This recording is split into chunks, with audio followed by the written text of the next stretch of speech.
Assalamualaikum warahmatullahi wabarakatuh. Di sini saya akan menjelaskan tentang alat peraga, media, dan alat percobaan.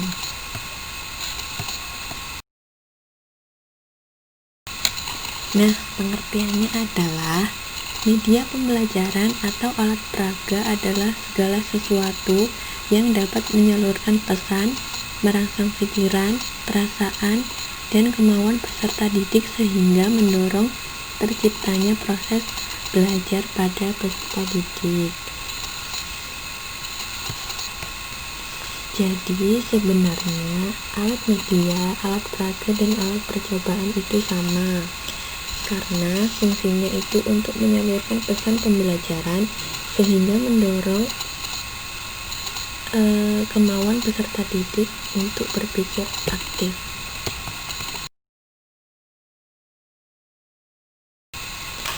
Lalu apa perbedaannya? Perbedaannya terletak pada peran gurunya sendiri. Media dirancang untuk siswa belajar secara langsung tanpa bantuan guru. Sedangkan alat peraga membutuhkan guru dalam proses belajarnya. Sama halnya dengan alat percobaan, adalah alat yang hanya digunakan dalam proses percobaan atau eksperimen dalam pembelajaran IPA.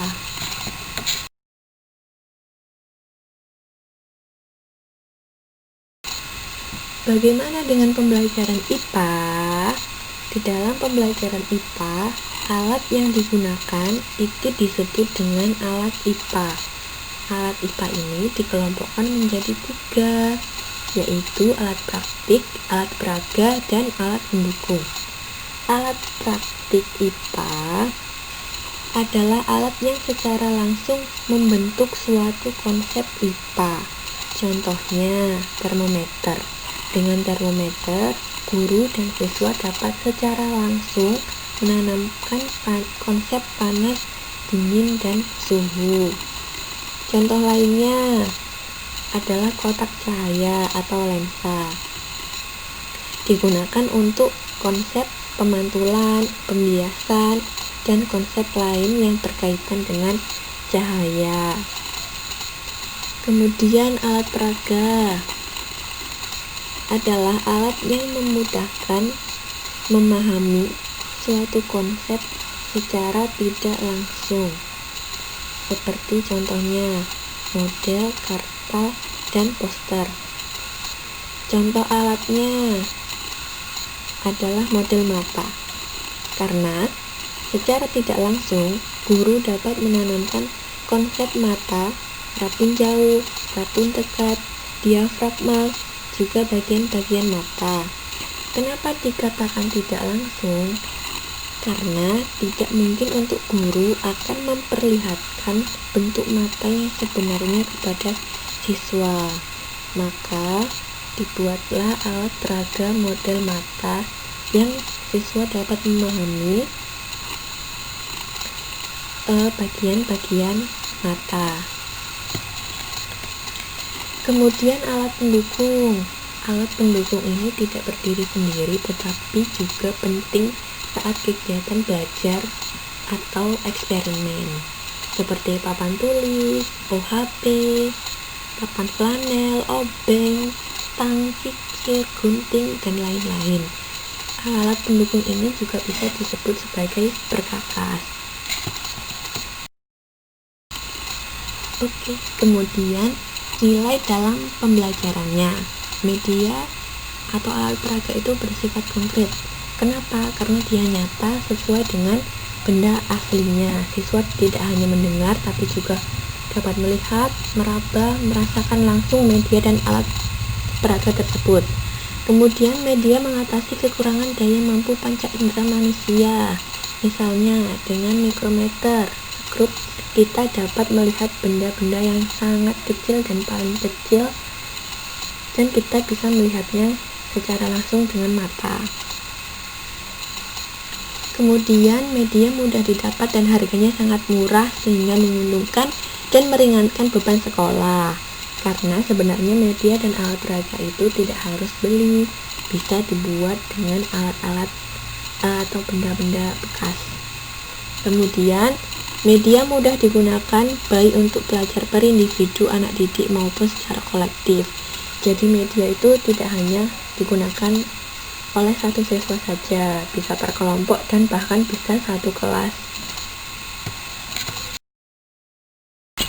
Kemudian peranan dan fungsinya. Yang pertama, membantu siswa untuk mudah memahami konsep. Jelas, karena penjelasan guru itu mudah ditangkap dan mudah diingat, tidak hanya mendengar namun juga melihat, mencium, meraba, merasa, sehingga memberikan pengalaman yang tak terlupakan untuk siswa itu sendiri. Kemudian membantu guru saat proses pembelajaran. Jelas, karena guru tidak harus susah-susah dan repot-repot menggambar atau mencoret-coret di papan tulis. Jadi guru bisa menggunakan media dan mudah menunjukkan tentang konsep pembelajaran tersebut. Kemudian memberi motivasi siswa untuk lebih giat. Jadi nanti siswa dapat mendapatkan kepuasan, rasa keingintahuan, dan minat atau ketertarikan sendiri kepada benda tersebut, sehingga mendorong siswa itu untuk ingin tahu lebih, mencari tahu, dan lebih banyak bertanya. Seperti itu. Kemudian membantu siswa lebih aktif. Jelas, karena dengan media dan alat peraga akan lebih banyak melakukan suatu kegiatan. Kemudian memupuk kerjasama antar guru dan siswa, bisa dalam pembuatan alat peraga, juga menanamkan konsep-konsep pelajaran yang diajarkan itu sendiri.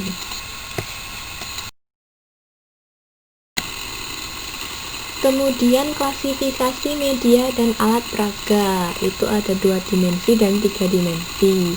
Yang 3 dimensi itu ada realita, spesimen, model, diorama, dan bak pasir.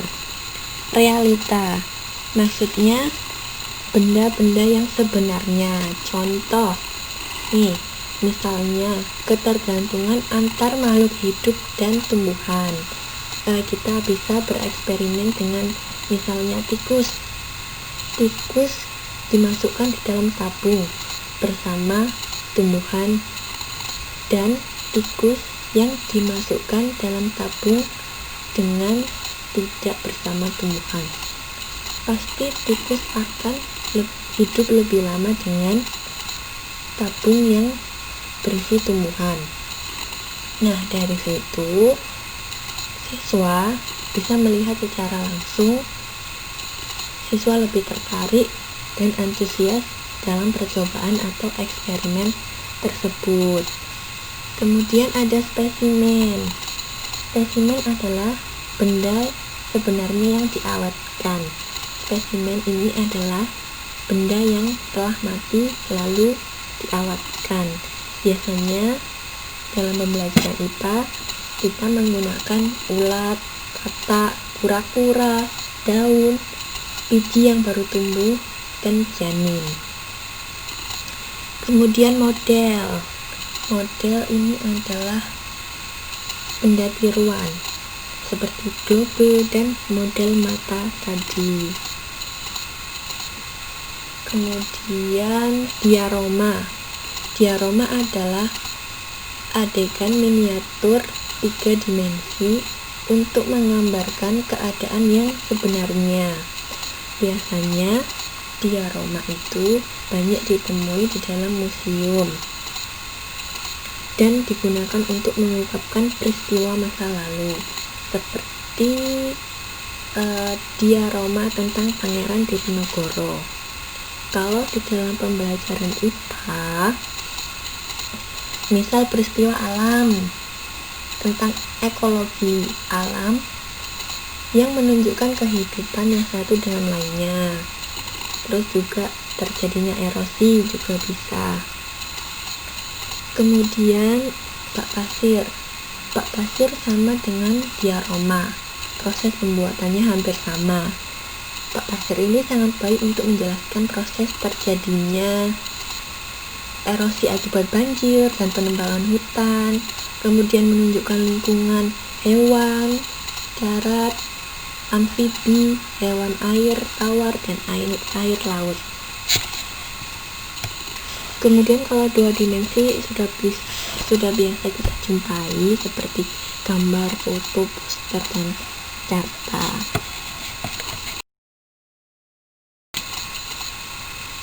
Ini adalah contoh media dua dimensi yang berupa gambar pembelajaran IPA. Di sini ada bagian-bagian tubuh manusia.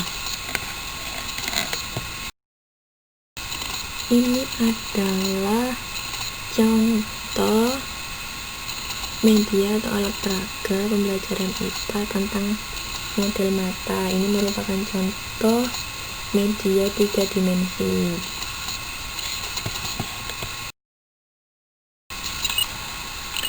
Ini contoh media atau alat peraga yang bisa kita gunakan dari bahan-bahan bekas.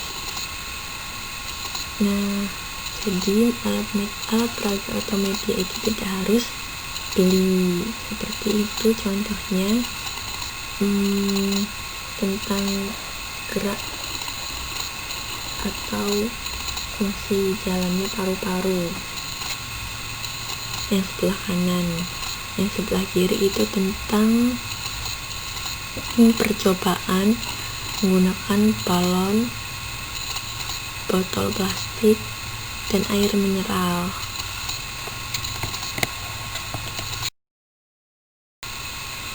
Sekian presentasi saya. Bila ada kesalahan, saya mohon maaf. Saya akhiri. Wabillahi taufiq wal hidayah. Wassalamualaikum warahmatullahi wabarakatuh.